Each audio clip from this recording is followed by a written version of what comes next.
Beralih ke informasi lain, pemirsa, petugas tim Samapta Polda Sulut bubarkan aksi balap liar di Interchange Ring Road Maumbi, Minahasa Utara yang kerap dijadikan lokasi balap liar. Polisi turut mengamankan sebilah senjata tajam jenis pisau. Saat membubarkan aksi balap liar yang dilakukan oleh sejumlah pemuda di Interchange Jalan Ring Road Maumbi, Minahasa Utara pada hari Minggu dini hari, polisi berhasil menemukan senjata tajam. Sebilah senjata tajam jenis pisau ditemukan oleh petugas kepolisian dari tim Samapta Polda Sulut saat melakukan pembubaran atas aksi balap liar yang dilakukan oleh sejumlah pemuda pada hari Minggu dini hari. Menurut keterangan petugas, aksi balap liar ini terungkap berdasarkan laporan masyarakat yang resah serta mengganggu kenyamanan di saat berkendara.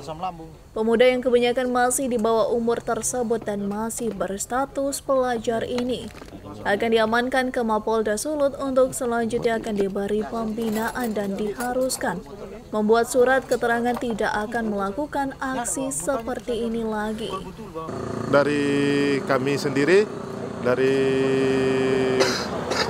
Dit Samapta Kop Sabara Polda Sulut melaksanakan tugas yaitu tentang pencegahan, terutama atas laporan-laporan yang ada terkait laporan masyarakat tentang balap liar dan juga tentang knalpot bising alias brong dalam tanda kurung racing yang tidak sesuai dengan ketentuan.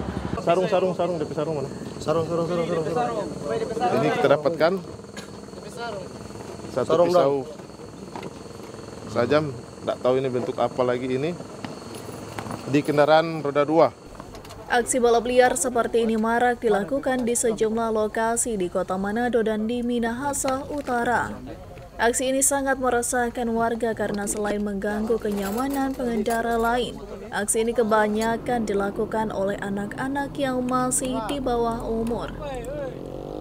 Brian Umbo melaporkan untuk Kawan Nuha TV.